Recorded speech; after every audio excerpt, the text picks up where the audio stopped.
Hello everyone. This is a brief video discussion of some things that you might find important as you prepare for the Intergrove essay exam. You should have already explored the contents of the first two folders in this unit, and now we're on to the third, which is the writing of the literary argument itself, and we're ready to talk about the prompt, some things to know about the story, and the story itself, as well as how to approach the writing of the paper. A few things I'd like to highlight about the prompt itself. As you know, the prompt is based on the short story Intergrove. It's a Japanese murder mystery. It's open-ended. We have a dead body, and we have three people who confess, but their stories are so similar in some regards, but so different in others that it's very difficult to tell who is telling the truth, who is lying. And the reality is that all three of the characters are probably telling some element of the truth, and they're all probably lying to some degree as well. So it's not as simple as simply determining which one is telling the truth and which two are lying. It's a kind of a bit of a mess to untangle. So when you are writing this paper, I'll just go ahead and say this now, your task is to not only show or make a case for who the real killer is, but you also have to create and present counter-arguments showing how the other two false confessors couldn't possibly have committed the murder, and account for why they would have lied and confessed to a murder that they didn't commit. Right? It's a very serious offense. The penalty is very serious if you're caught for that. And so most people will not confess to things that they have not done, and they certainly will not generally confess to a murder that they have not committed unless there's some kind of motive or reason there. So the nice thing about this story is that even though it is a fictional work, it will give us a lot of practice in making the basic moves of developing an argumentative essay. We will have a positive argument in support of whomever you believe to be the guilty party, but you'll also have to build sections that craft those counter arguments that show how the other two couldn't possibly have done it, and that also provides a logical explanation that's tied to textual evidence that makes an account for why they would be confessing to something that they didn't actually do. So that's the basic, kind of task for the essay. And in terms of the sections of the paper, you are going to have an introduction. You're going to have distinct body sections. So you need to have at least one body section for your positive arguments in support of whomever you think is guilty. And you need to have at least two sections that are counter arguments against the false confessors and a conclusion. Now, if you tally that up, that's 5 different sections, but that does not mean 5 paragraphs.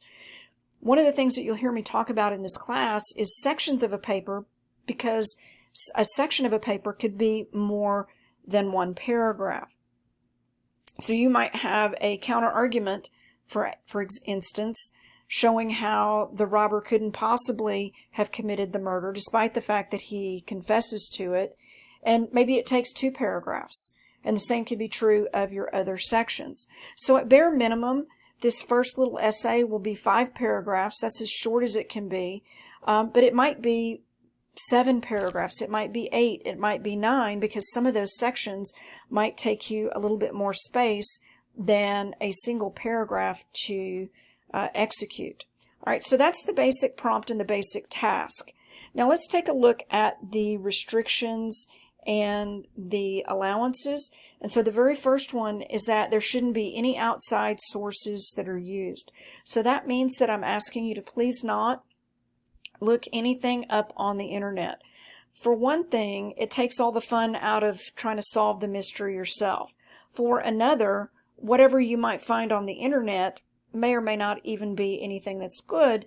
And if you were to use that on this essay and claim it as your own, and if you were caught, well, that would be an instance of academic dishonesty, and that would be, grounds enough to earn a 0 on the paper, and we certainly wouldn't want that to happen, and it's not necessary.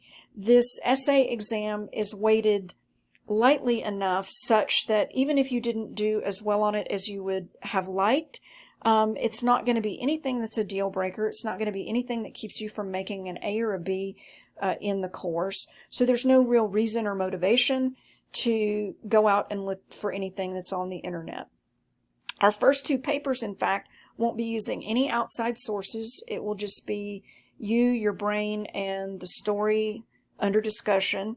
But we will have plenty of practice later in the semester writing research papers. So don't worry, you're going to get to do that. I know you're eager and excited to do that, and I won't rob you of that. But these first 2 papers are kind of more simple in the fact that they center on just a single text. And it's not that the essays are simple, but it's just they are only centered on a single text, which kind of simplifies the pieces that we have to work with when we're putting that together.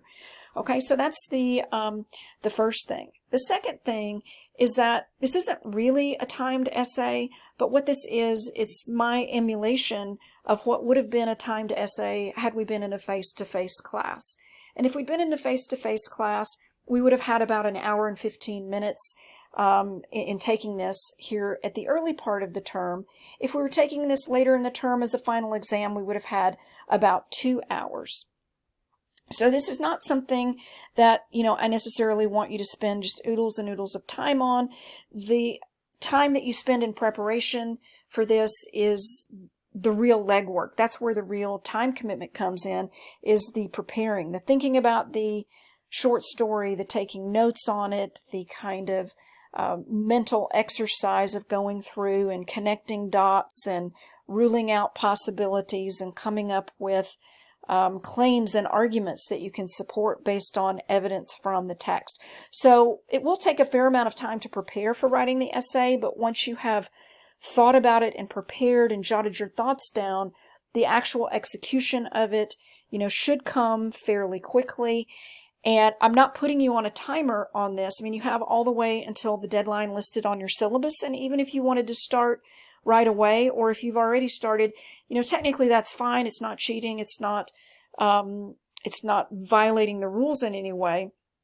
But essentially, this is a one draft essay, and that's why I call it an essay exam. It's not really an exam, but what this will do is it will give me a writing sample early in the term to kind of see where we are, and it also gives us some practice doing the exact same kinds of things that we'll have to do for our first formal paper that we'll have much more time to work on. So the paper that's coming up after this, which is based on the play Doubt, it's also an open-ended story, and it will be the exact same kind of paper as this one. So all the moves and all the things that we talk about in preparation for writing this essay are relevant to the very next one as well. So just so we kind of keep in mind that when you do sit down to write the essay exam, you will need an annotated copy of the short story printed out so that you can refer to it. Now, if you don't have a printer, that's fine. You can just open up another tab and you can refer to it online. But I highly recommend that you have annotated your copy of the story so that you can find what you need quickly, and so that you can use that in various parts of your essay. So let me bring up a copy of my annotated story. And here we have, let me close this little window. Here we have my annotated copy of In a Grove. Now, technically the story is not numbered. It doesn't have pages. This is just a PDF of the short story.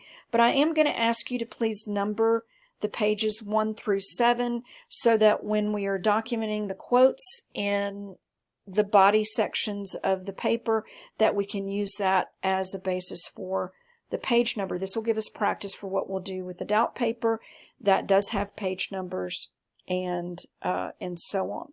So this is what I mean by marking up the text. So you'll notice that I wrote all over mine, and I fit whatever I could in the margins. And so you're just kind of thinking critically. Now, I have the advantage of having read this story multiple times. I've been doing this story for many years. It's kind of one of the mainstays and staples in my 1302 class. There have been a few semesters where I've rotated it out, but I keep coming back to it because I get such positive response from it. And I think it really is a good starting point for the course. So as we look through here, when you annotate, there's nothing magic about it. You're circling and underlining and otherwise marking things that seem important. But beyond that, you're marking up the text with things that you're thinking, things that you're noticing at the time. And you'll notice that the more times you read the story, the more times you can come back and add things to parts of the story that you've already read before.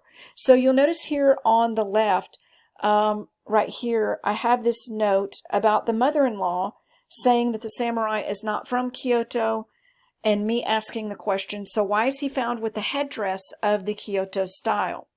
I kind of picked up on the fact that the samurai was found, his body was found with that, but yet when they specifically ask the mother-in-law about that, she says that he's not from there.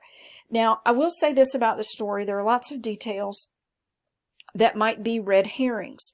And a red herring is a detail that a writer puts in a story, and it's kind of meant to throw the readers off the scent, off the trail of, kind of the truth. So there are a lot of details that you might end up going in circles about and trying to find something that you can use from it, and you may not find anything.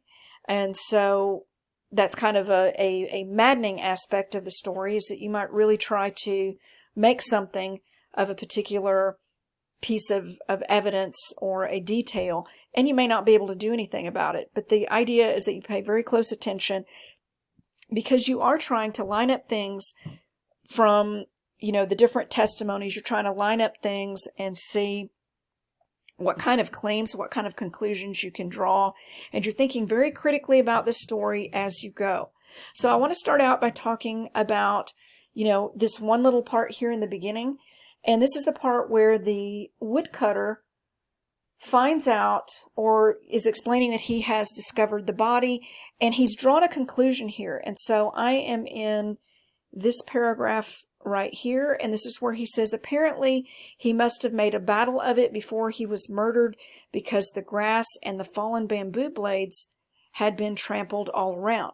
Now that is a logical conclusion based on the evidence that he sees. He sees kind of a scene that's in disarray. He sees the bamboo leaves that are trampled. He sees the blood. So there is evidence of a struggle there. There is evidence of a fight, and his conclusion is not illogical. But since he seems to have happened upon the scene after the fact, this is an assumption.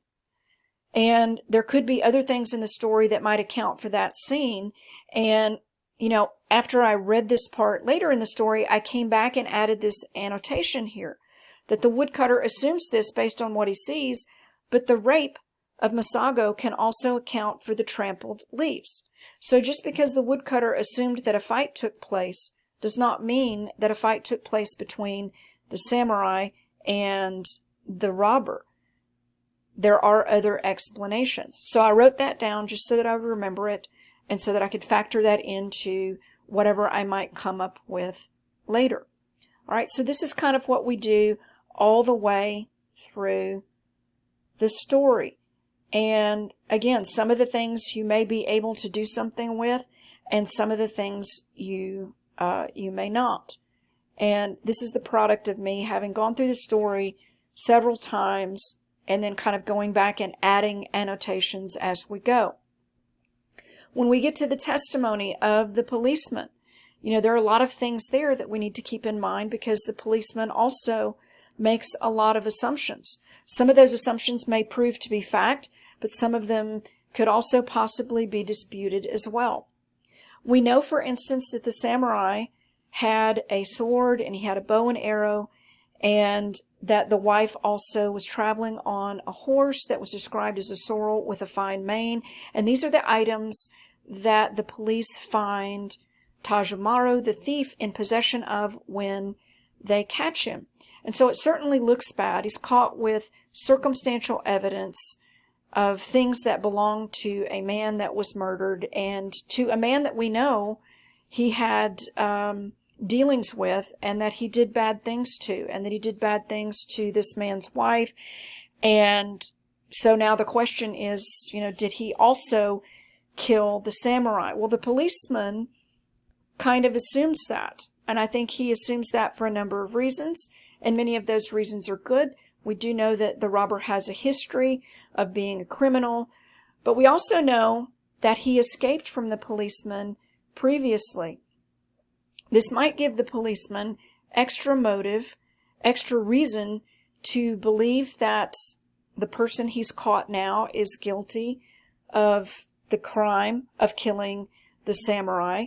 And he also has added motive to perhaps catch him and find him guilty of something to maybe recover, some of the, embarrassment that probably happened in having let him escape previously.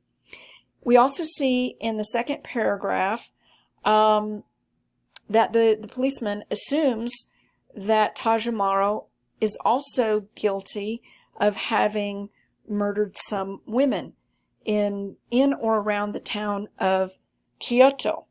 And that may or may not be true, but it's a case of somebody having a record, somebody having a history, with being arrested before. And it is a natural assumption, but it could also be a false assumption. So these things are important to keep in mind. They're important to take into consideration, but we have to kind of go through everything before we can start piecing anything together. Now, one of the things that I put in the notes of things to keep in mind as you're reading the story or before you read the story is centered on some things that happen in the mother-in-law's testimony. There is a place here, let's see, in the very first paragraph where she says his name was Kanazawa no Takehiko and his age was 26. Now, that might seem like she is confused about his name or that she doesn't know what his name is. But I did have a student several years ago who spent a period of time living in Japan. And he explained to us that in Japanese, the word no functions like the preposition of in English. And he says that the grammar is inverted a little bit from English. So this would be the equivalent of saying Takehiko of Kanazawa. So Takehiko is his name, this is a preposition, and this is a place. And so it might be easy to assume that the mother-in-law maybe didn't know his name, but it's a translational issue in the story. So for the purpose of writing the essay, you'll refer to him as Takehiko. Later in the story, you'll see that he is referred to as Takahiro, where the K is replaced with a J. And that seems to be maybe a diminutive form of the name, very much like we might call somebody who is named Robert Bobby. That's just kind of a shorter version of it. Or if we had somebody who was named Armando, and he were called, Mandito or Armandito, something like that. It's a diminutive form of the name. But for our purposes, we can just call him Takehiko. So that's kind of an important thing to keep in mind as you're reading the story. Now, when it comes to writing the exam itself, you must limit yourself to the three main characters in terms of who you think the real killer is. There's not enough evidence to, say the woodcutter killed the samurai or the policeman or the mother-in-law or, any of the minor characters. I've had some students in the past who've been tempted to do that, who've wanted to do that, but their appearance in the story and what they provide us is so minimal. And what we have for the main text of the story are the three main accounts that line up in some ways, but diverge in other ways. So we're limited to, either Tajimaro the thief, Masago the wife, or Takehiko the samurai. Those are the three choices, or a combination thereof. It is okay if you think that two or more characters had a hand in the murder, but you have to be very, very careful in that you cannot turn this into a creative writing assignment. All of the claims and all of the arguments that you present have to be things that are based on evidence from the text and logical arguments that you build based on the evidence in the text. And I'll give you an example. Sometimes I'll have students who will kind of inadvertently turn this into a creative writing assignment, and they will present things that could have happened, but those things don't have a basis in the text. They have more of a basis in developing a creative imagining of what might, have happened. And some of the things I've gotten in the past have been like, well, maybe Tajamaro and Masago were having an affair and they staged the whole thing, and they, did this as a way so that they could be together, etc. And there's nothing in the text. There's not enough to make a case for something like that, and it would be completely kind of a creative writing fabrication of sorts, and it wouldn't be an argument. So the things that you put in the paper, they do have to be things that you can build a logical argument for, that are based on things that you can find and point to in the text. And for each of the three things that you have, the three main sections that you have in your paper, you also have to make an accounting for, when you're building the counter arguments, you have to explain not only and make a case for how they couldn't possibly have done it, but you also need to account for why they would falsely confess to a murder that they didn't commit. Now, I'm going to use just a very simple example here in Tajamaro's confession, and that's not to say that he didn't do it. But notice at the end of his confession, he says, "I know that my head will be hung in chains anyway, so put me down for the maximum penalty." So in that line, we do have the idea that he knows that he's going to be blamed for this no matter what, because he's the most likely suspect. And there's probably an element of truth and logic to that. Even if the murderer turns out to be somebody else, as far as the police are concerned, they have their man. They are not looking for anybody else, and they assume him to be guilty. And they also assume that he has murdered or done something with Masago. So, it kind of looks like he might be blamed for it regardless of what the truth is. And then if we go back to the very first line here, he says, "I killed him, but not her. Where's she gone? I can't tell. Oh, wait a minute. No torture can make me confess what I don't know." In that line right there, it implies that the authorities may be torturing him to get him to confess and say what he's done with Masago, because they believe that he has done something with her, that he's either murdered her or he's got her stashed away somewhere, and they're trying to find that out. So if you were building a counter argument, for example, and trying to show why he might falsely confess to a murder that he didn't commit, those are two pieces of evidence that you might use. You might point out that this line, and you'd have to bring it in, and you'd have to say, well, this suggests or implies that that the authorities might be torturing him to get him to explain what he's done with Masago. And that, coupled with the fact that he knows he's going to be blamed for this anyway, his confession might bring about an end to the torture. Yes, it might bring about his death, but, I guess in the comparison of being tortured and the notion of being put to death, it might be a more desirable outcome if you're being tortured. So that could be one reason for why he might falsely confess, if he is falsely confessing.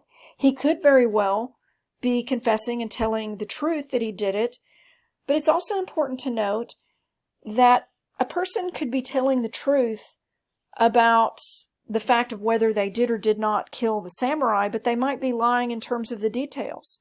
So even if he says that he killed him, and even if you're building a case to show that he killed the samurai, it may not have happened the way that he said it did, right? Because one of the things that he says in his confession is he claims, let me see if I can find it here. He says that he did not like to resort to unfair means to kill him. He claims that Masago has proposed a duel between the two, that she can't live with the shame of what's happened to her, and that she proposes a duel and promises to leave with whomever wins. And he claims that he was so swayed by that he fell in love with her and wanted to marry her. And now he says he didn't like to resort to unfair means to kill him. And he claims that he unties him and that he challenges a samurai to a sword fight. Now, maybe this did happen, but somebody could challenge his account here.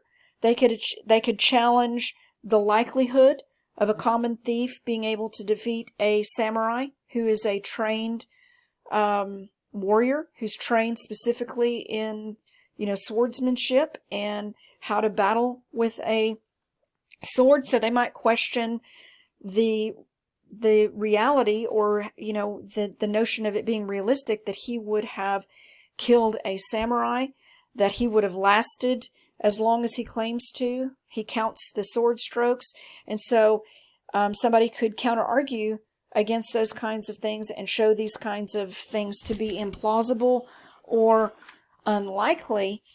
And the notion of him deciding to be fair all of a sudden after he tied this man up and violated his wife in front of him, and which is a very unfair and cruel thing to do, and then all of a sudden deciding to be fair and untying him and challenging him to a fair fight. And even if he were not a samurai, if he were just a common person without those kinds of skills, he probably would have been so enraged that he would have come at the thief with everything that he had, and he would not have stopped until one of them were dead. You would think that man would be driven to extreme lengths if he were untied and given an opportunity to fight back after all these terrible things had happened. Now, that's not to say that the robber didn't do it. One of the most brilliant papers I ever saw on this made a very good case, claiming that the robber was the guilty party, but she made a case, and it was based in evidence in the text that he did it, but it didn't happen exactly the way that he said. She pieced things together across the testimonies to make some very good claims and make a very good case. So just keep in mind, somebody could be telling the truth for whether or not they killed the samurai, but the how and the why and all of that could be very, very different. Something to keep in mind about the confession of Masago is that she confesses in a temple. She confesses in a church, and the only people who get to hear her confession are the readers, and that's it. And her God, and if there's a priest anywhere nearby. So we don't know if we don't know if a priest hears the confession, or if it's just a private confession between her and her God. But she confesses in a temple, and most people would assume that when you confess in a temple that you are telling the truth. So if she is lying, then you'd have to account for that. So it's the same thing here in terms of a person could be telling the truth about one thing, could be lying about other things, and she is not a suspect. She's not a suspect. The police do not think for a minute that she has done this. As far as the police are concerned, she is a victim, and she is a victim because we do know that Tajamaru, the robber, that he did violate her, and we do know that she ran away and that she escaped and that she made it to this temple. Her account is very different than the two men's account. So you have to look at all of them, and you have to see what lines up from which ones, and you have to try to piece the puzzle together. So let me scroll through to the story of the murdered man. We have to do the same thing here. Now, his story is coming through a medium. Now, we have to suspend our disbelief much like we do when we go to a movie and we watch something that's fantastical, something that, couldn't or wouldn't really happen in real life, but you kind of just, go with it for the sake of enjoying the story or the movie. So we kind of have to do that here. And so it's no fair in the essay discounting his testimony because it's coming through a medium. So let's pretend for the sake of argument, let's pretend for the sake of this essay exam that the testimony that is coming through the medium, that it should be treated with the same level of scrutiny as the other ones. So you can't completely discount it and throw it out and say, well, it doesn't count. You have to presume and kind of take it at face value. Doesn't necessarily mean it's the truth. Although if a person could come back from the dead and speak, another assumption would be that, a dead man coming back would be telling the truth. Not necessarily, but, and if not, then you'd have to account for, why he would be lying and saying that he didn't do it. You have to look at all kinds of things too, and I'm going to scroll to the last page and point out the manner in which he claims to have killed himself, because he claims that it wasn't a murder at all, that he killed himself alone, that he picked up his wife's small sword and that he stabbed it into his breast. Now, one of the things that I asked you to look at, and I believe I put it in the unit after the story, there's a video, a really short video on Samurai, and you may not have even needed this, but I tried to put some things there to kind of give a little bit of background on Samurai, and I'm certainly not an expert, but I know some of the basic things about the honor code that they abide by, and about the ritualistic way in which a samurai is supposed to kill himself in order to restore his honor. And so I asked you to read those things so that you could put that in the context of the story, because he claims to have killed himself in a very different way than a samurai would kill himself if he were trying to restore his honor.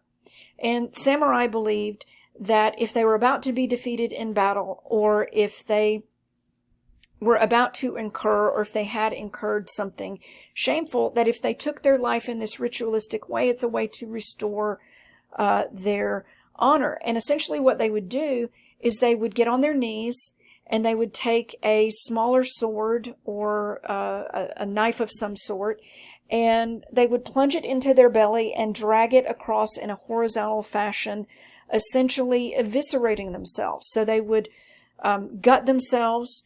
The intestines would, kind of fall out of the stomach or the abdomen cavity, and the body would fall forward.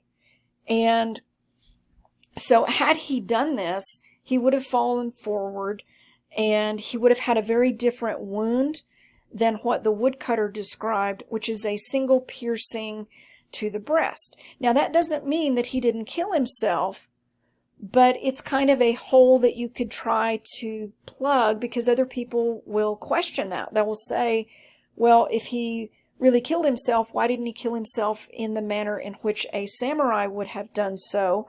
And why would he have done it in this way, by stabbing himself in the chest with a small sword? So that's something to keep in mind. And also, if he had stabbed himself in the chest with a small sword, we have to ask ourselves the question, how would he have likely fallen? Would he have fallen on his back? Would he have fallen forward? Would he have fallen to the side, etc.? And the reason why we're asking that is because if I scroll back to the very first page where we have the woodcutter, we know that the body is found lying flat on its back. So all the details matter. And here we go. The body was lying flat on its back. Now, that doesn't mean that the body couldn't have been moved after the fact. So in each of the counts, with each of the main characters kind of confessing and having a story, it's important to think about, okay, well, if it really happened that way, what's the most likely position that the body would have ended up in? and because we know that the woodcutter says that he found him lying flat on his back. So if it would have happened in a different way, then we have to ask, well, how did the body get flat on its back? Who moved the body? Why did they move the body? What was their motivation in that? If we think about what the wife says, she claims that she killed her husband. And let me see if I can find that. She claims that she killed her husband as he sat bound to the cedar. So that's one thing that we know to be true because it lines up across all three stories. So notice here in her testimony, she says that her husband was still bound to the root of the cedar tree. All three accounts show that he was bound, that he was gagged, that he had been subdued by the robber and forced to kind of watch the things that unfolded. And the wife claims that he was still tied up when she saw him. She claimed to have seen this look of loathing in his eyes.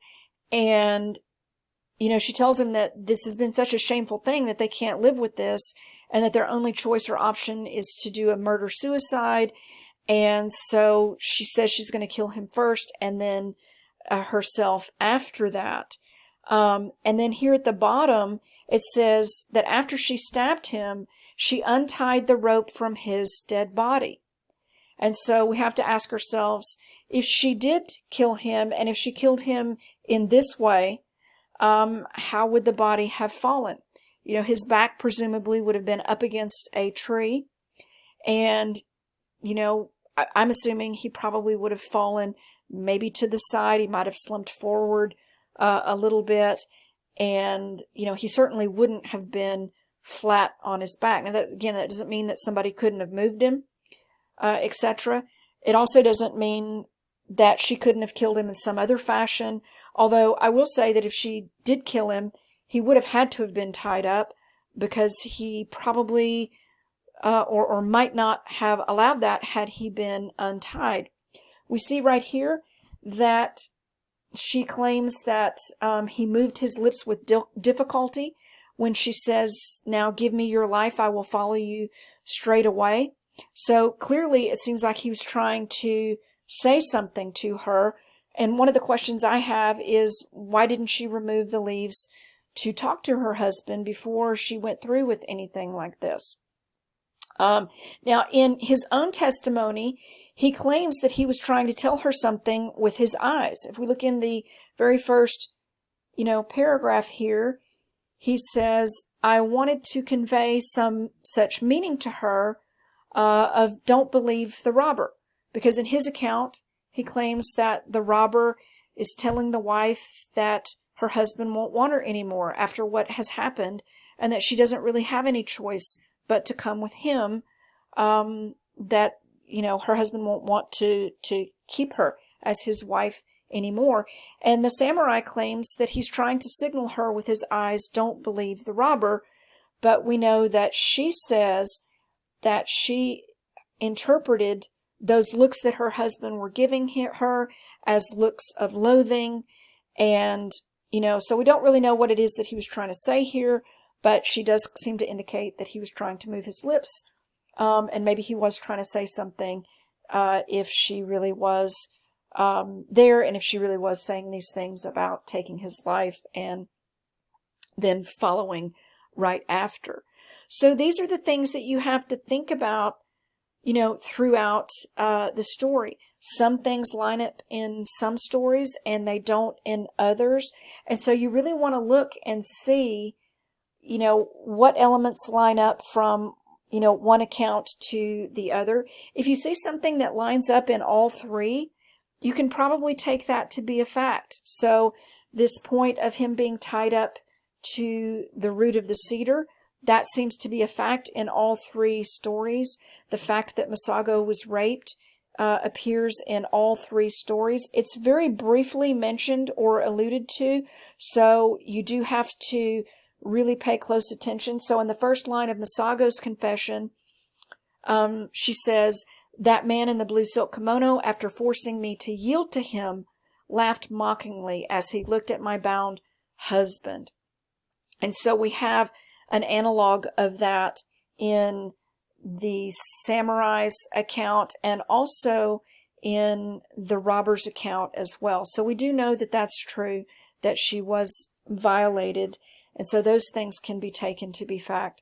But you also need to piece things together sometimes and figure out, well, how did that come to be? So if we think about the samurai being bound to the root of the cedar, we need to think about, well, how could that have happened? He's a samurai. How on earth was he overpowered by a common thief to the point where he could be tied up and taken, to a tree and kind of bound there and incapacitated and gagged so he can't call out? So if we go back to Tajumaro's account, there he's talking about gagging his mouth with the bamboo leaves. But here's the part where we have his explanation of how he tricked the samurai into the grove. Now, the grove has this really narrow opening for about 50 yards, and then it seems to open up in the middle where there's kind of an open clump of cedars. So from the woodcutter's testimony, he claims that the entrance to the grove is so narrow that, it's barely narrow enough for a man to get through, much less a horse, because apparently the police had asked if a horse, was nearby, and the woodcutter says that he doesn't think that's possible because the opening is very narrow. Now, the robber claims that he told the samurai that there were swords and mirrors that he had hidden, in an old mound in the mountain. And so he claims to have appealed to some sense of greed for the samurai. Now, maybe that's true. Maybe it's not. One of the notes that I wrote to myself on the side of my story is that if this is the reason that the samurai was lured into the mountain, it kind of goes against what I know of the samurai code, of kind of modesty and honor and those kinds of things. It doesn't seem that he would be motivated by greed. Doesn't mean it's not possible, but that was just a thought that I have. We do know for a fact that he was lured into the grove, but we don't necessarily know that this is the way that he was lured in. But I guess we don't really need to know the why in that, from that standpoint. We just need to know that he was. But it's interesting because if the robber is leading the way for the supposed buried treasure and swords, he would be in front and the samurai would be behind. He claims that the samurai is so greedy that he kind of pushes the robber out of the way and that he's in the front and the robber is behind. That may or may not be true, but what probably does have to be true is that at some point the samurai is leading the way and the robber is behind, because he does say, "I seized him from behind," and that's the only way that he would have been able to have overpowered him, is if he got him from behind, and he probably would have had to knock him out, because shortly after that, he just says, "I seized him from behind, I caught him by surprise, and I soon tied him up to the root of a cedar." Well, if we think about that, if he were simply grabbed from behind, the samurai would have put up a fight. He's not just going to sit by idly and stand still and allow himself to be tied to the root of the cedar. Even if the robber was strong enough to wrap his arms around and drag him to the tree, the minute he lets go to try to grab a rope and bind him to the tree, it's probably not very likely that he would be able to do that unless he had done something to completely incapacitate the samurai, and that would be to knock him out and tie him up, and then that would give him an opportunity to put leaves in his mouth and prevent him from calling out or saying anything from that point forward until perhaps the end of the story, when we're getting to hear his testimony through the medium. So the bottom line is that the story is truly open-ended, and the essay is full of possibility that you write. So you don't have to try to figure out, well, what's the right answer, because there's not a definitive answer. There's no teacher version of this story that has the right answer. There's no right answer that I have in the back of my mind that you have to try to guess in order to get a good grade here. I have had students write essays and get A's on them for each of the three main characters. I've had students write very good essays saying that it is the robber who is the real murderer and the other two are the false confessors. I've had students write equally good papers saying that it is Masago who is the real culprit. And I have had also very brilliant essays written on the samurai having done the murder, or not the murder, but rather the suicide, having killed himself. And I've had one or two, maybe more than one or two, because I've been doing this story for a while, that come up with some combination thereof. But if you do come up with a combination theory or claim that you wish to prove, just make sure that you're not turning this into a creative writing assignment where you're turning it into a situation where this maybe, might, possibly could have happened, and you're going off into territory that is more fictional and imaginary than argumentative and based in the text. So those are some things to keep in mind. I want to jump back to our class, and let me find the tab for that, and go back into our course. Those are some things you need to keep in mind as you're preparing for the story. But I do want you to know that as you get a little bit deeper into the module or the folder here, you'll see that I have all kinds of things that will help you prepare for the writing of it. I've got the basic structure for the Intergrove essay. And for this, it's a good idea to, and let me go ahead and open a bigger tab for that. And let's make this a little bit bigger. And these are the things that you'll need in the introduction. You'll need a hook or a lead-in. You've got to introduce the story and the author. And these things are listed in the materials in the previous folder where I talk about what are the conventions of writing about a work of literature. And so these are some of the things that have to be in the introduction. You have to mention the story. And short stories go in quotation marks. And when we get to the play doubt, things that are longer, like novels or plays, those will be italicized. You also have to name the author in the introduction and give a brief overview of the story. For this one, it would be good to, point out the time period and the setting, if applicable.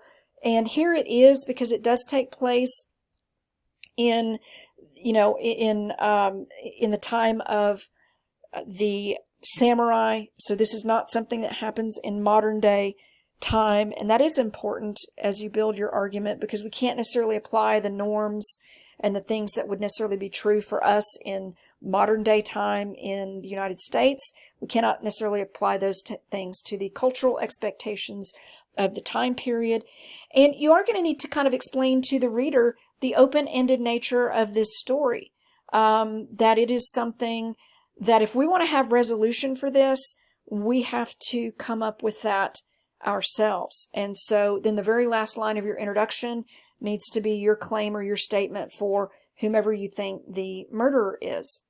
Now, for something like this, it's a good idea to, before you build your case for who the murderer is to build your case for your counter-argument. So you need to take, and I'm going to assume here, just for the sake of explanation, that you have picked one main character that you think is the guilty party, and that there are two false confessors. And if this is the case, then you need to show how the other two people couldn't possibly have done it. You need to blow their accounts out of the water, and you need to also account for why they would falsely confess to a murder that they did not commit. So when you do that, when you have your counter-argument against false confessor number 1, and then your counter-argument against false confessor number 2, well, now you have, if you've truly done that and shown how they can't possibly have done it, you have opened the door for your audience to be more receptive to your positive argument for whomever you think is the true guilty party, right? And so that's ultimately what you want to do, is you want to soften the reader up to be receptive to your argument, and that's how you would accomplish that for a paper like this one. And then in the conclusion, you've got to try to ease the reader out of the story and back into real life and establish the parallels, that you can between the story and in real life. And you've got to answer the question, so what? When the reader gets to the end of the story, they want a resolution, but they also want to know, so what? What's the upshot? What's the big deal here? And this is also an opportunity for you to echo or reaffirm the thesis and to tie back into the title or something that you have in the introduction. Now, since this is an essay exam, you technically don't have to have a title, but maybe you tie back into something that you said or something that you alluded to in the introduction. And when we look at the sample materials that are in this module or in this unit, you'll see how I attempt to do that. I've got, the sample introduction, sample things in the conclusion, that you need to tie back into. And I've got a reminder of things that you want to avoid when you start writing the essay. So this is just the basic, the basic structure here. So let me bounce back to the unit, and I've got other things that you can take a look at in terms of, the outline, a sample outline in progress. So I'll just go ahead and click on this. And you're not required to produce one, but if you would like to, it's certainly a good tool. I always like creating an outline, not because they're fun to create, but because they help you organize your thoughts. And so this is I just did a little snippet here.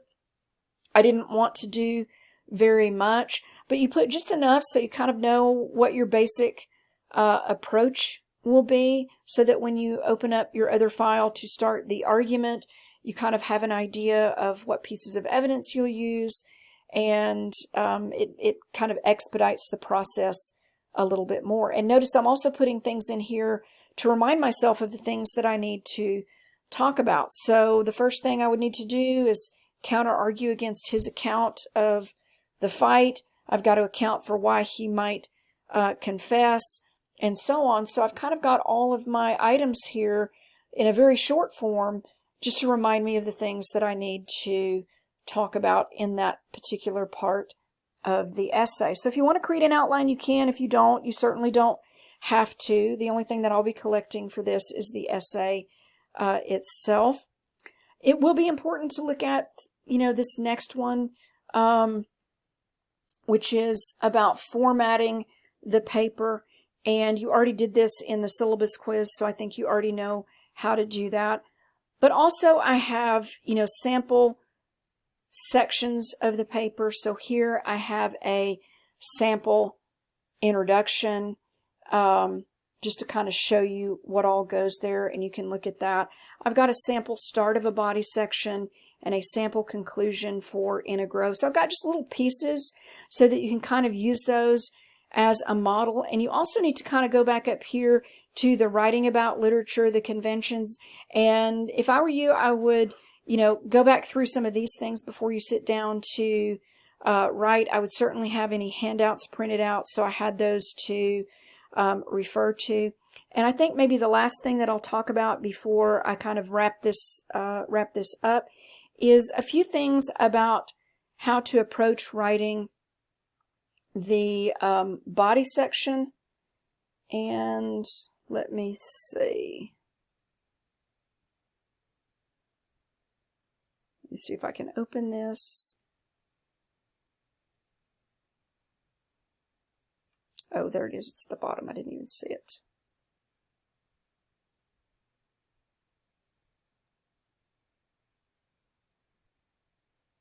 Okay, so here we go. We've got a sample start of a body section. Let me go ahead and click the Enable Editing, and let me show the markup here, because I did put comments out to the side so that you could so that I could explain a little bit about what I was doing.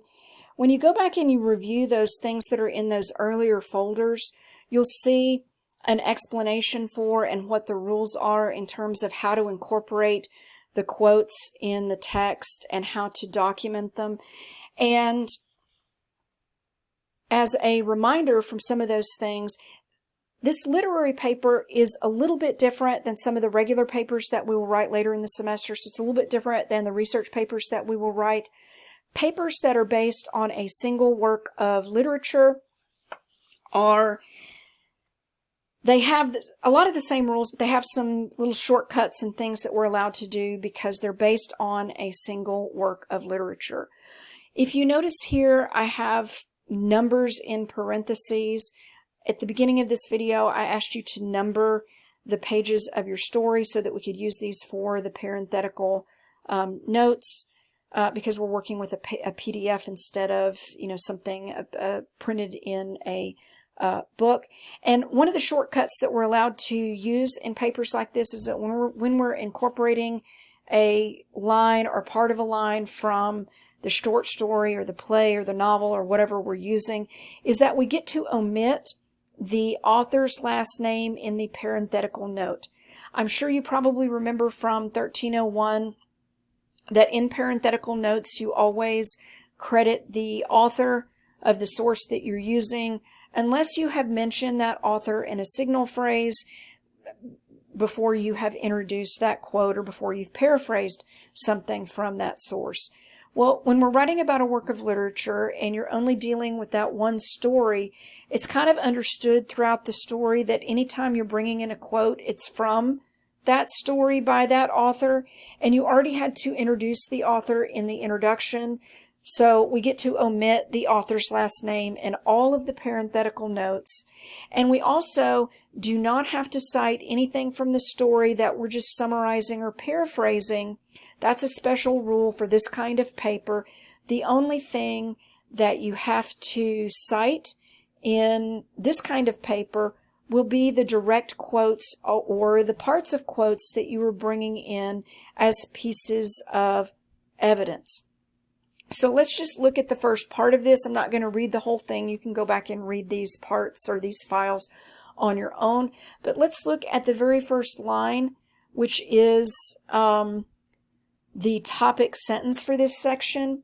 One of the reasons why Tajamaro confesses to the crime, despite not having actually committed it, is that he knows his head will be hung in chains anyway, regardless of the truth. So that's my topic sentence. And remember, a topic sentence is to a paragraph or a section of a paper what a thesis is to the whole paper. It is the point that you're trying to prove in that little part of the paper. So in this little part of the paper, I would be trying to prove that even though he confesses to the crime, he didn't actually do it. Now, the topic sentence does not have to be the very first line of a section, but it should come somewhere pretty early. Maybe you need a line or two to transition from the previous paragraph. That's fine. But your topic sentence that establishes your claim for what you're trying to prove in that part of the paper needs to come somewhere early in the paragraph. The other thing that I'd like to point out here is that when you're using a quote to bring in for a point that you're trying to make, it needs to be a quote that will help you make a crucial point. Don't just bring in a quote to show that you can or to show that you know how to do that. It needs to be something that factors into an argument, that you are going to make. And you also need to try to use the shortest amount of the quote that you need to make your point. So, you generally don't need the whole thing. Notice here, I have spliced it or integrated it grammatically and logically into the sentence that I already had. I said he knows his head will be hung in chains anyway. You might notice the bracket here, and if you go back to the handout that is presented in the early part of this unit, there's a handout about how to handle quotations and how to integrate them. And anytime you need to make a small change to say like a pronoun or a word in the original quote so that it matches the grammar and the point of view from the sentence that you're writing, you put that little part in brackets. If you go back to the story, he says, I know that my head will be hung in chains anyway, but for me to make this fit into my sentence the way I wanted to, I had to change that to his, and that just tells the reader that, hey, I made this small change to the pronoun, but I didn't change anything else, and everything else is word for word from the source, and it appears on page 5. The other thing that I want to point out is that when you bring in a quote and you're building these paragraphs, it needs to be all argument.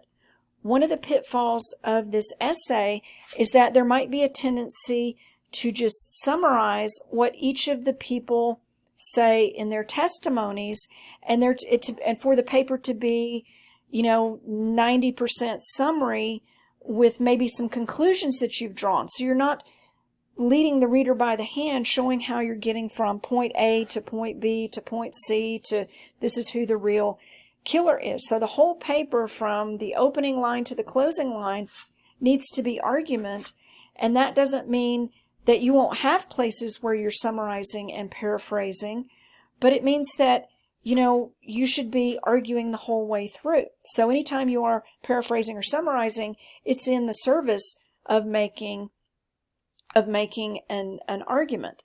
So let me see if I can find a place that illustrates that. Let's see. Let's maybe just read this first paragraph. All right, we've already seen the topic sentence, so let's look at the rest of it. He is a notorious brigand who is suspected of having killed 2 other women, and he knows that the policeman has added motive to assume his guilt because it was just last week that Taj Amaro had been captured and escaped. In fact, it is his prior history that most likely colors the judgment of the policeman. Now let me stop there just for a moment and point out why I highlighted the most likely part, and that's because I've qualified it.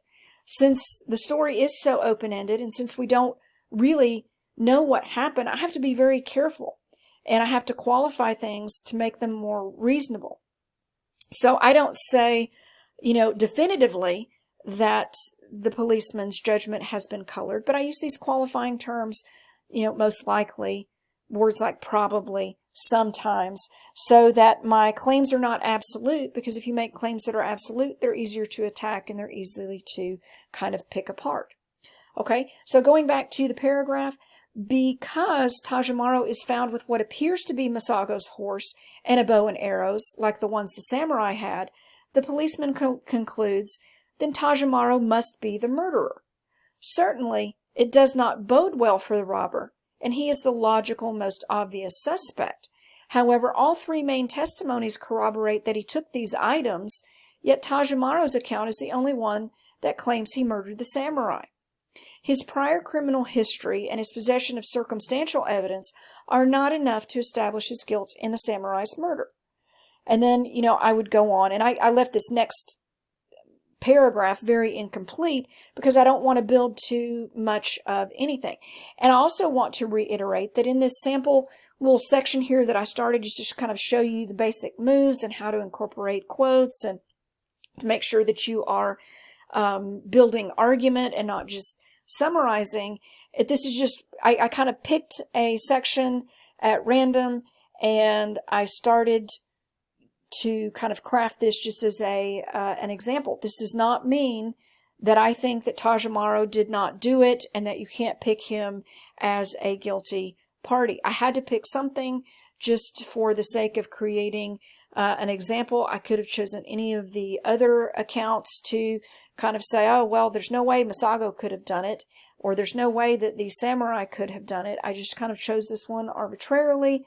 So please don't let this color your judgment. I really want you to go through the story and piece things together and come up with, kind of your own belief, your own claim about whomever you think is the guilty party. And then I want you to work to kind of put the puzzle pieces together so that you can build that case. And I'm super excited to see what you come up with, because even though I've read this story many times, and even though I assign this virtually every semester that I teach 1302, I never get tired of reading the story. I never get tired of talking about it. And I never get tired of, reading the essays that are based on it, because no two essays are exactly alike. And I'm always amazed at, the things that students are able to come up with. So I hope you have a lot of fun in the reading of this story and in the thinking about it. And I hope you have fun even in inviting your friends or family members to discuss it with you. I've had many students in the past who've told me that, they've kind of forced other people in their family or in their circle to read this story so that they could discuss it and kind of haggle over it.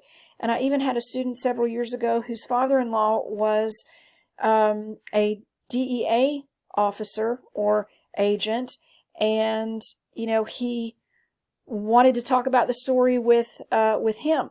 I also know that we have a lot of folks in this class that are in law enforcement or who want to go into law enforcement, and so it will be interesting as we have the Padlet-based discussion to kind of see what you all are able to bring to the table, and you might be able to see some things that the rest of us don't. And I will be offering a live discussion over the story where I can put you in groups and you can haggle over it kind of live and in person. But if not, I hope this video overview and this video lecture kind of fills in that gap a little bit, at least in terms of what I would have gone over in class had we been in a face-to-face environment. Had we been in a face-to-face environment, though, I wouldn't have talked for this whole hour.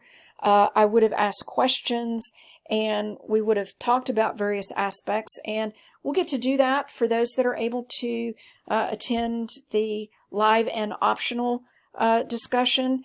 But if not, I hope that this serves that purpose.